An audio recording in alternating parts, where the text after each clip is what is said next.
Welcome to the Blind Justice Podcast, where you discover the insider secrets of injury and accident cases, and all of your law questions get answered. Now, here's your host, Chicago injury lawyer, Scott DeSalvo.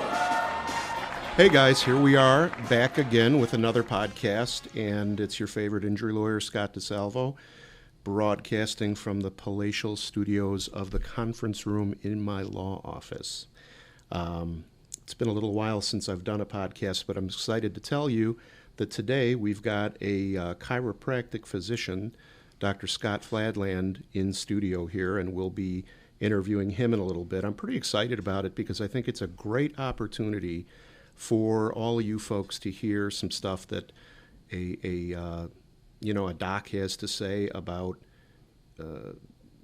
chiropractic practice, medicine, injuries, and frankly, I'm going to exploit this opportunity to ask him questions because I never went to medical school. I never took anatomy. All the medicine I know is just from practicing law, and anytime I can have any sort of medical professional, whether it be a surgeon, a chiropractor, physical therapist, nurse, I love to get them sort of off the clock and off duty because there's all these questions you have when you represent injured people in a case, and you don't have much opportunity to learn the details of the medicine. So when you can get a character like Dr. Fladland, off the clock and ask him some questions, it's always a great opportunity. Great opportunity for you too, because I think he's a great communicator, knows a lot, and I'm excited to have him here in the studio. So without further ado, let's bring in Dr. Scott Fladland.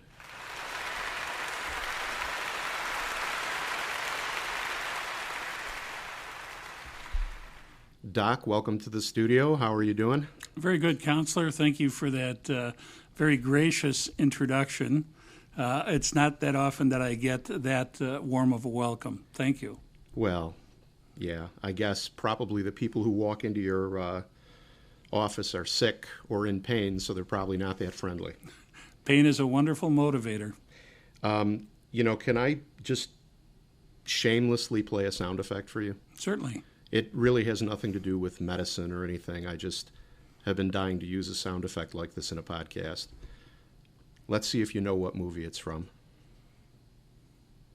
How's your law practice? Not too good. I only got the one client. I love movies. I don't know what that's from. I got you stumped. I just watched it again. It's Paul Newman in The Verdict. Oh, okay.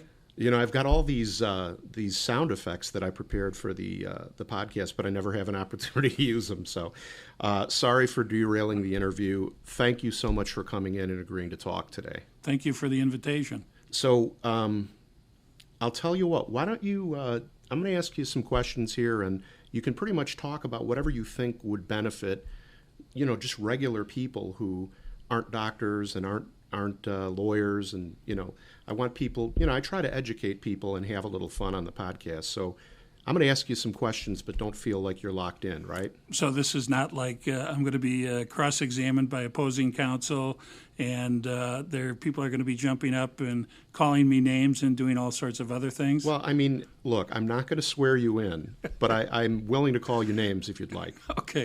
Do I pay extra for that? Maybe we should keep the name calling after the podcast. Okay, very good. We'll see how you do. So can you start off with, I think most people have heard chiropractor. They know what a chiropractor is. Can you tell me a little bit about chiropractic and how a chiropractic practice is different than like seeing a medical doctor? Okay. For this conversation, I'm going to keep most of this limited to the way that a chiropractic physician operates in a injury situation, whether it's motor vehicle or if it's going to be work-related. Understand, just for background, there are many chiropractic physicians, never see injured people. They do all sorts of other types of treatment for other types of issues. When it's related to a injury, the chiropractic physician is going to take a look at the patient from a musculoskeletal viewpoint. What can they not do that they used to be able to do? how did they get injured? Were they thrown through a plate glass window, barroom fight, thrown through the windshield of a car, run over by an 18-wheeler?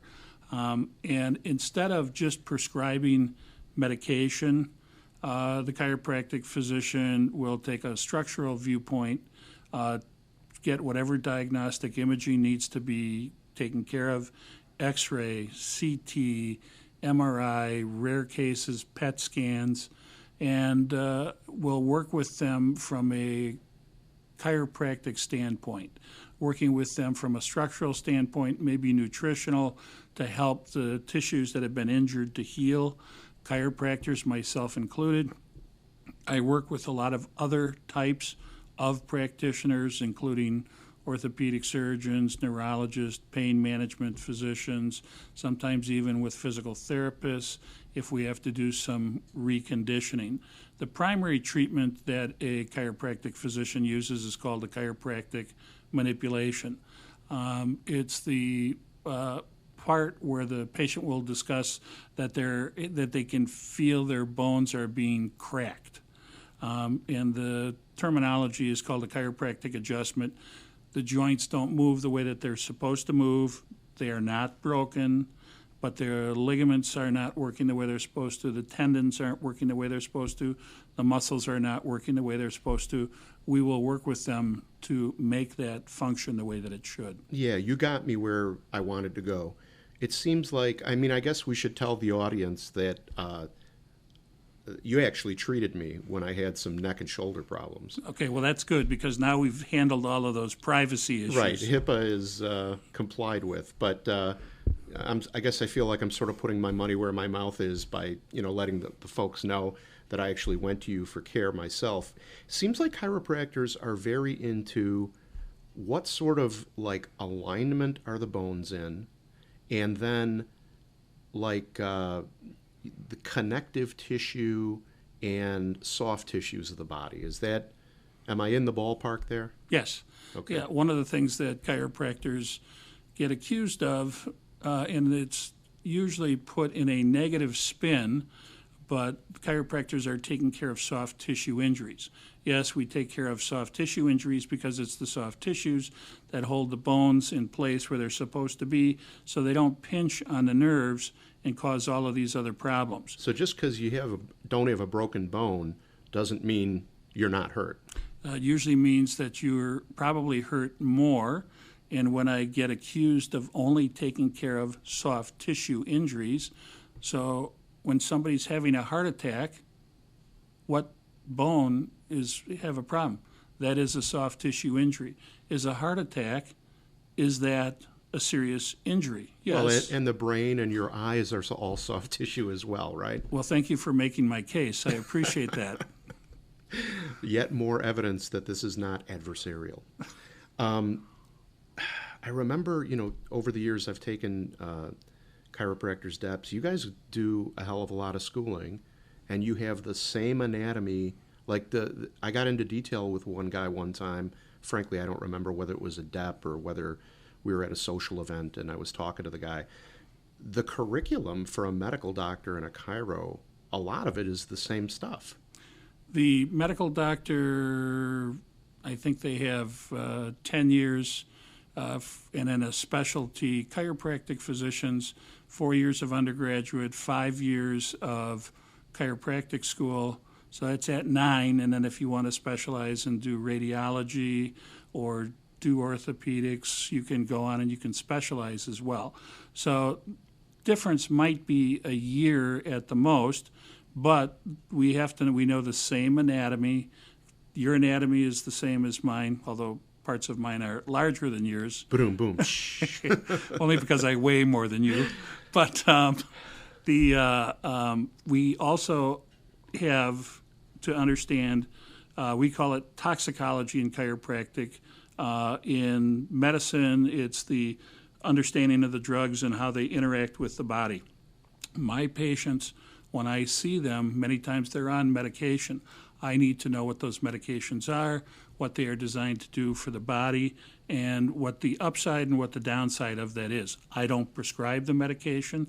I do not take patients off of medication, but I have to understand why they're taking it and what is trying to be altered. Cool. You know, I'm probably a terrible interviewer. I guess we should introduce you a little bit too, though.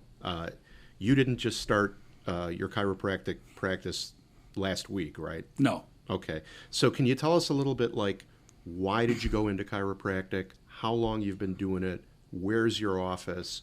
What kind of patients do you focus on? Okay. I am downtown Chicago in the Loop. I've been down here for 30 years. I see patients Monday through Friday. I see mostly musculoskeletal problems, although not all of the people in my practice are musculoskeletal. And as I stated previously, other chiropractors see things other than musculoskeletal. In my case, that's what I pretty much limit myself to. If I have somebody that needs something else, I'll send them to another chiropractor. Also, in my toolbox are medical physicians and also physical therapists. They're all just a part of the bag of tricks that I work with. The reason I got into chiropractic, I'm originally from Wisconsin. Yeah, hey there, yeah. You know, the land of cheese up there, yeah. Hey there, ho there, yeah, hey, hey. Yes. So you've been there too. And my father was a chiropractor for about 48 or 49 years. When I was looking at what I wanted to do for a quotation marks real job, I had an uncle that was a thoracic surgeon. Didn't like it. His patients died. All right. I looked at what my dad did, grew up around it. You know what? His patients didn't die from what he was doing, and he helped a lot of people.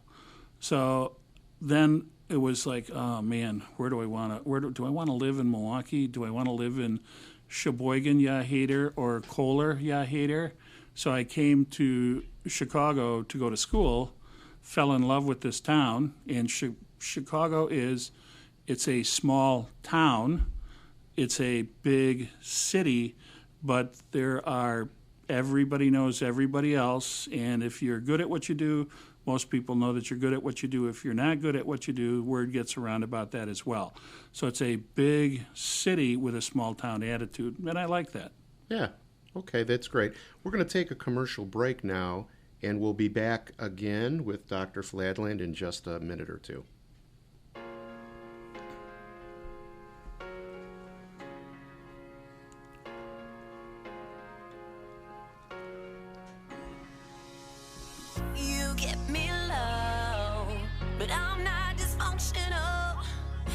Down one wall, but I'm three-dimensional. You can never crush me from inside.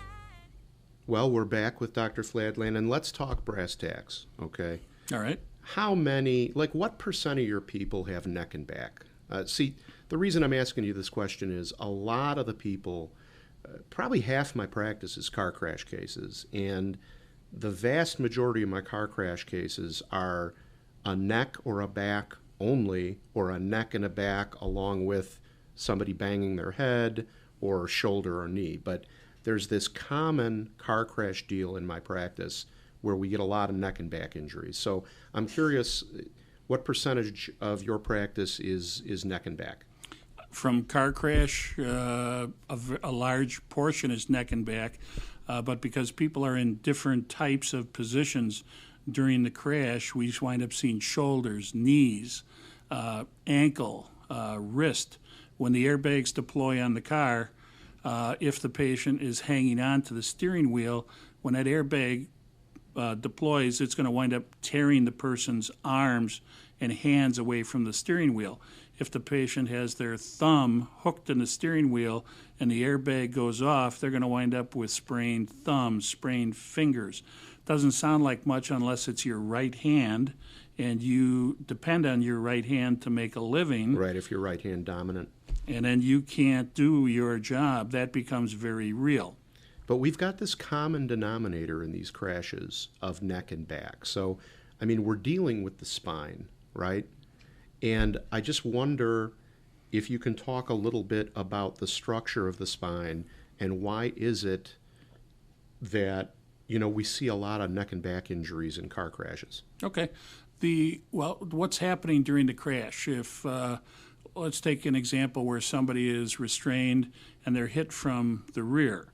Well, the first thing that's going to happen is the patient is going to wind up moving backward in the seat, and they don't break the seat. So what happens is the seat winds up loading up, kind of like a cocked gun. Then as the collision starts to stop, strange concept, but as the vehicle stops moving, the patient is being thrown forward because of the G-forces inside of the vehicle, plus the seat did not break, so all of it loaded up like a giant spring, and now it is throwing the patient against the restraints. So the patient is being thrown against the restraints. It's putting a tremendous load on the lumbar spine, on the low back, and the neck is being thrown forward, and those are 33 bones. They're fairly small. They're held together by ligaments, and they stretch, so you wind up stretching those ligaments. Ligaments are not meant to be stretched, and kind of like like the elastic in your underwear. You can take the elastic and you can stretch it so far, but if you go beyond that, you start to tear those ligaments, and they don't always bounce back the way that they're supposed to. And from between each of those vertebrae, you're going to have nerves that exit the spine, and they're going to go out into your arms, into your legs, down to your hands, down to your feet. And it's not uncommon when people get numbness, tingling down into their arms, into their hands, into their feet, into their legs. Nothing's wrong with that part of the body, but they stretch the nerves, and that's causing a lot of problems. So it's actually the nerves being pinched or injured a little bit. Correct. I mean, one of the things I get into it, I fight with defense attorneys sometimes about an MRI that doesn't show like a clear nerve impingement. I always feel like, look, man, it's not binary, right? It's not yes or no. It's degree, right? Correct. I mean, can't you have an MRI that shows a nerve root that doesn't look like it's been compromised, but there's still the nerve being pinched a little bit that's causing some tingling? Yes. And that's the question is always, okay, so it doesn't show up on an MRI. Is it real? The answer is yes, it's real. Even when people have that pain rating, we'll use the arm, pain rating down the arm, numbness, tingling, skin is crawling, those types of activities, the MRI many times will come up negative. That's actually a good thing for the patient because you know that this is should resolve somewhat within a reasonable amount of time. When you see those other types of lesions, those other types of injuries that you were talking about, outcomes for the case are going to start going downhill, and instead of the patient getting better 6 weeks, 8 weeks, 10 weeks, 12 weeks, now you're going to get into 6 months to a year of treatment, and that's more devastating. So having a negative MRI is a positive thing for the patient. Does not mean that they're not injured, but it does mean that it's not going to be as bad of an injury.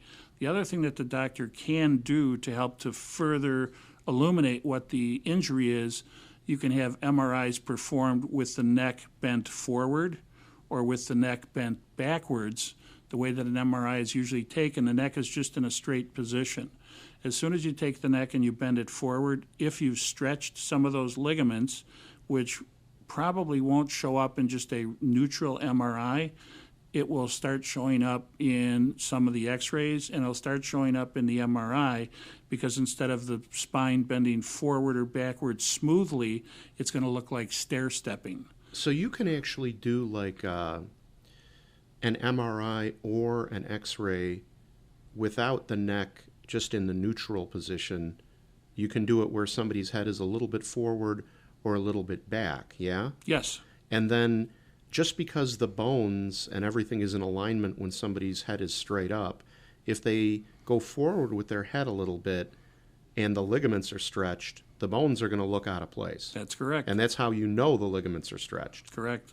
Yeah, I wish everyone on a jury on every case I handle understood that. I don't know if you're aware of it, you might be, but insurance companies really don't like what do you call those, positional x-rays or? Flexion extension. Yeah, they hate them. From my experience, why do they hate them? It costs them money. Why does it cost them money? Because injured people get compensated if we can prove to juries that it's a real injury. Very good. Right. Yep. Right. So. Yeah. It's unfortunate. I went to a seminar where a guy was talking about the flexion extension x-rays, and it made a lot of sense to me. But a lot of times doctors kind of go with the flow. And I could be wrong. I mean, this is just my experience. I feel like sometimes doctors are hesitant to fight some of these battles, or maybe it's just that it's hard to find attorneys that are willing to fight the battle and force the insurance company to accept legitimacy of this stuff by going to verdict on cases where you rely on a flexion extension x-ray. Well, the other thing is, I shouldn't say the problem. One of the issues is in the emergency room, you have to understand what the emergency room doctor, the only thing that the emergency room doctor cares about, are you going to live or are you going to die? Other than that, they just want to get you out of there. It's the job of the second doctor to take a look at those x-rays. Okay, so nothing is broken, doesn't mean that they're not injured. Do the exam. You know what? This patient is going to benefit from having a flexion extension exercise. It's going to help to prove that there's a problem. And the doctor has to be willing to fight for the patient's rights.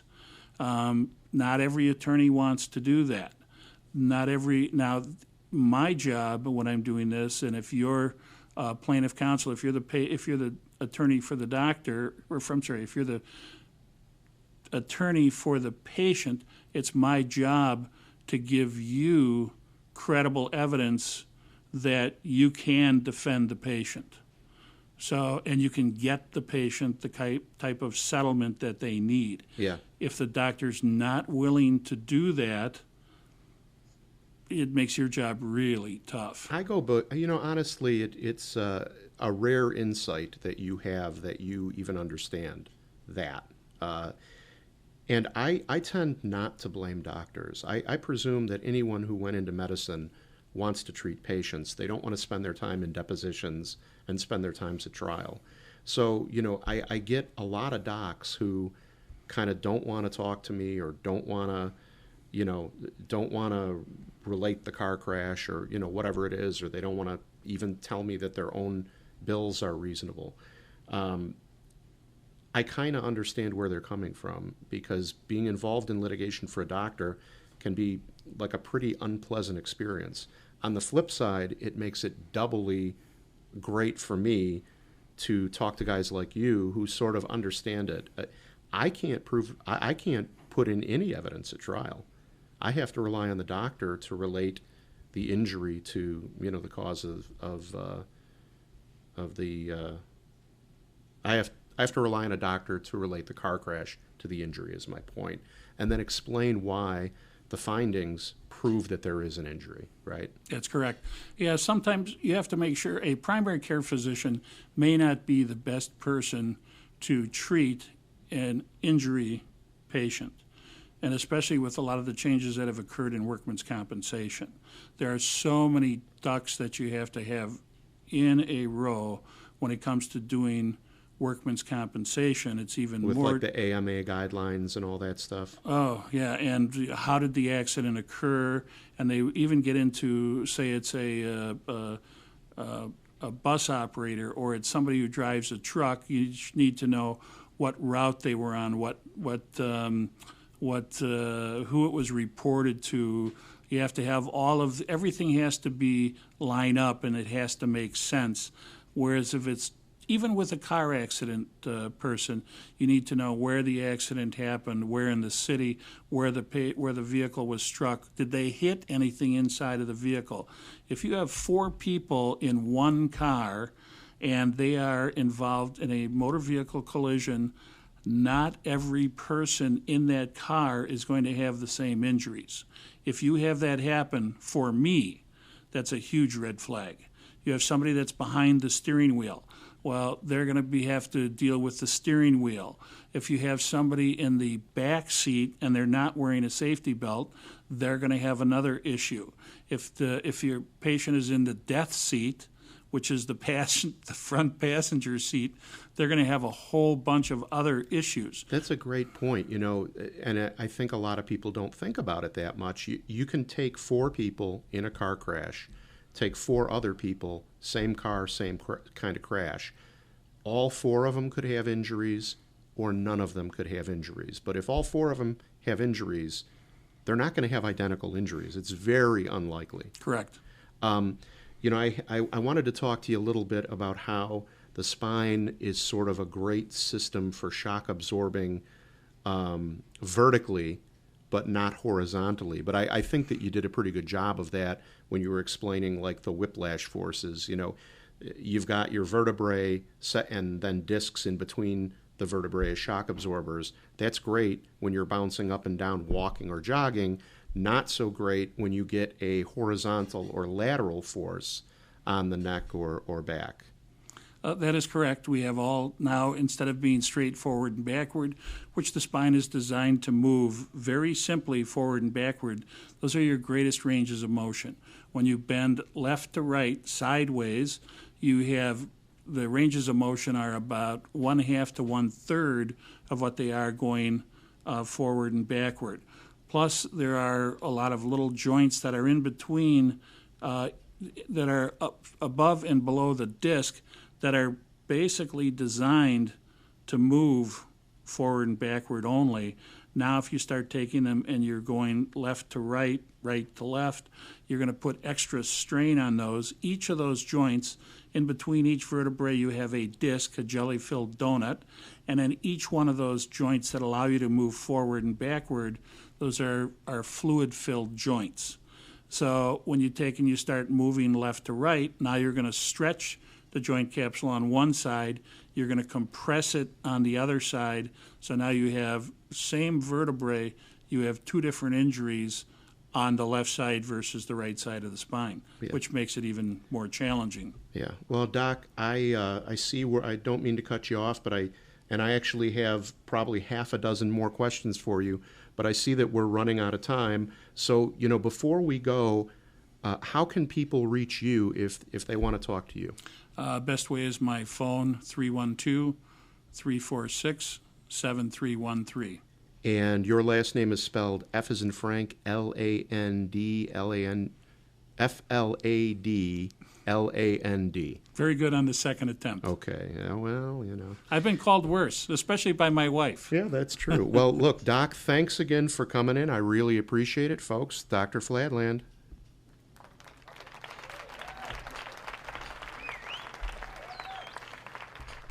Well, guys, I hope you appreciated that conversation with Dr. Fladland. The guy is a wealth of information, and he helps people just like you've been involved in an accident. If you've been hurt, or even if you haven't been involved in an accident, you need chiro care, or you have a question, I'm sure Dr. Fladland be happy to answer your questions. And you can tell he's a great guy. Hoping to have him back so we can get to some more of this stuff. As usual, when I'm talking to the guy, time just flies. So thanks for listening. We'll have another podcast ready for you next week. By the grace of God, maybe Fladland will come back and do a little more talking. And thanks for watching. Thanks for listening, I guess is what I should say. So thanks again. Thanks for listening. I truly hope that the information in the podcast helps you no matter the situation you find yourself in. But you might need more answers or some more direct help. So there are 3 ways for you easily to find out more and to get help. If you call my toll-free 24-hour helpline, 888-HURT-318, you'll have a couple of options. 888-HURT-318 is my toll-free 24-hour telephone line. You can call that number and speak with my team night or day. First, you can call 888-HURT-318, and you can speak to me for a free consultation about your case or situation. That's always free and no obligation. Second, you can tell the operator that you'd like a free copy of my injury DVD and book. I created the DVD and book, and I give it away for free to injured people who need answers, but who might not be ready to talk to a lawyer yet. Same deal, 100% free, 100% no obligation. Third and finally, you can check out my YouTube channel for informative videos about the injury case and claims process, or check out my other podcasts for more information and interesting interviews with people who know different things about various aspects of the law. I've put all of this together to help you and to answer your questions. Now, you can also help me, and I hope that you will. If you enjoyed the podcast and if it helped you at all, please subscribe, and if you can, take a minute and please post a positive review of the show. If you're listening to the podcast on YouTube, like the video and subscribe to my YouTube channel. And if you know anyone who might enjoy the podcast, please spread the word and share it on Facebook. It's my mission to spread good information to as many people as possible, and your liking and reviewing and subscribing to the podcast helps me get the word out. Thanks again. This podcast is for informational and entertainment purposes only. It doesn't substitute for consulting with a lawyer. If you have a case, speak with a lawyer right away.